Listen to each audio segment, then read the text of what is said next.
नमस्कार, स्वागत है आपका सत्ता से जनता तक में। और आज हम जिस शख्सियत के बारे में बात करने वाले हैं वो वह व्यक्ति है जिसने ब्रिटेन में जाकर अंग्रेज़ों के घर में घुसकर अंग्रेज़ों को मारने का हिम्मत रखा, जिसने ब्रिटेन में जाकर अंग्रेज़ों को यह बता दिया कि हम भारतीय चुप बैठने वाले नहीं हैं। आज हम बात करेंगे जालियांवाला बाग हत्याकांड के दोषी जनरल जो थे ओ डायर को मौत की नींद सुलाने वाले शहीद आदम सरदार उधम सिंह की। सरदार उधम सिंह का जन्म 26 दिसंबर 1899 को एक सिख परिवार में पंजाब राज्य के संगरूर जिले के सनम गांव में हुआ था। सरदार उधम सिंह की मां का उनके जन्म के 2 वर्ष बाद ही देहांत हो गया था और पिताजी रेलवे में कर्मचारी थे, जिनका उधम सिंह के जन्म के 8 वर्ष बाद ही देहांत हो गया। मतलब यह कि सरदार उधम सिंह के सर से सिर्फ 8 वर्ष जैसी छोटी आयु में माँ और पिता दोनों का साया उठ गया। उनके माता पिता के मृत्यु के बाद उनके बड़े भाई मुक्ता सिंह ने उधम सिंह को अमृतसर के खालसा अनाथालय में दाखिला करा दिया। शहीद उधम सिंह का बचपन में नाम जो है वो शेर सिंह था, लेकिन अनाथालय में शिक्षा संस्कार देकर उनका नाम जो है उधम सिंह कर दिया गया। 1919 में उन्होंने अनाथालय छोड़ दिया। 13 अप्रैल 1919 को जालियांवाला बाग हत्याकांड हो गया, जिसमें उधम सिंह भी उपस्थित थे और सभा में जितने भी लोग थे उनके लिए पानी की व्यवस्था कर रहे थे। जालियांवाला बाग हत्याकांड ने उधम सिंह को हिला कर रख दिया था और उन्होंने अंग्रेजों से इसका बदला लेने की ठान ली थी मनी मन। जल्दी ही उन्होंने भारत छोड़ा और वह अमेरिका गए। 1920 के शुरुआत में बाबर अकाली मूवमेंट के बारे में जाना और वह वापस भारत आ गए। वह अपने साथ जो है छुपा करके एक पिस्तौल लेकर के आए, जिसके कारण पकड़े जाने पर अमृतसर पुलिस ने उन्हें गिरफ्तार कर लिया और उन्हें 4 साल की जेल हो गई बिना लाइसेंस पिस्तौल रखने के जुर्म में। जेल से छूटने के बाद वह अपना अस्थायी निवास सुनाम में रहने के लिए आए और वहाँ के ब्रिटिश पुलिस वालों ने उन्हें बहुत परेशान करना शुरू कर दिया, जिसके कारण वह अमृतसर चले गए। अमृतसर में उधम सिंह ने एक दुकान खोला, जिसमें वह राम मोहम्मद सिंह आज़ाद के नाम से रहने लगे। उधम सिंह ने यह नाम इस तरीके से चुना था कि इस नाम में सभी धर्मों के नाम मौजूद थे। इसके बाद उधम सिंह क्रांतिकारी राजनीति में शामिल हो गए और भगत सिंह एवं उनके क्रांतिकारी समूह पर जुड़ गए। उनके क्रांतिकारी समूह में जुड़ने से उधम सिंह के काम पर काफ़ी प्रभाव पड़ा। 1924 में उधम सिंह गदर पार्टी में शामिल हो गए और विदेशों में जमा भारतीयों को जमा करने लगे।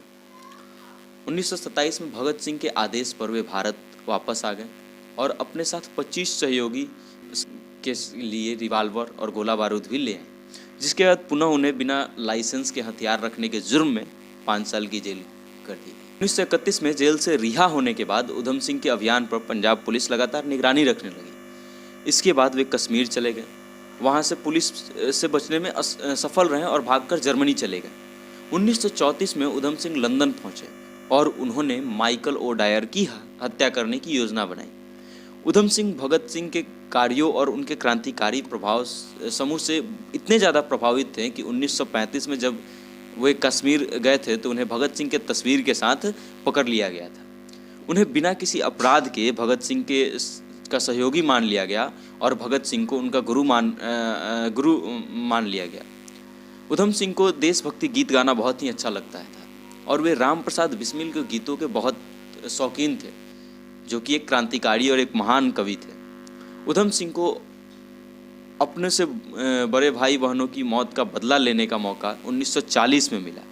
जालियांवाला बाग हत्याकांड के 21 वर्ष बाद 13 मार्च 1940 को रॉयल सेंट्रल एशियन सोसाइटी के लंदन के कॉक्स टाउन हॉल में बैठक थी, जहां माइकल ओ डायर भी वक्ताओं में से एक थे।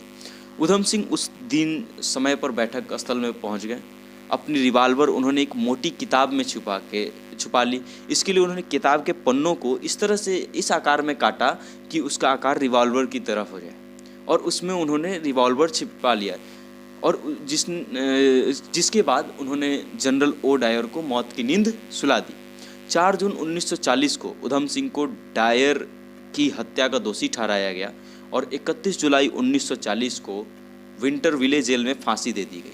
इस प्रकार एक यह क्रांतिकारी भारतीय स्वाधीनता संग्राम के इतिहास में अपनी शहादत देकर के अमर हो गया। 31 जुलाई 1974 को ब्रिटेन ने उनके अवशेष भारत को सौंप दिए। उधम सिंह की अस्थियां सम्मान सहित भारत लाई गई और उनके गांव में अभी भी समाधि बनी हुई है। आप सोचिए, हमें जो ये आज़ादी मिली है उसके पीछे ऐसे ऐसे शहीदों का हाथ रहा है। सम्मान करना चाहिए हमें ऐसे शहीदों का, उनकी ऊर्जा का, उनके कार्यों का। उम्मीद है आपको ये वीडियो पसंद आया होगा। इस सीरीज में अगला वीडियो जो है हम लाएंगे लाल बहादुर शास्त्री जी के जीवन शैली, उनके बारे में भी आपको बताएंगे। आप अपना सहयोग हमें दिखाते रहिए, हमारे फेसबुक पेज को लाइक करते रहिए, हमारे यूट्यूब चैनल को सब्सक्राइब करते रहिए, हमारे वीडियोस पे कमेंट करते रहिए, हमारे वीडियोस को शेयर करते रहिए। इससे हमारा हौसला बढ़ता है। देखते रहिए सत्ता से जनता तक।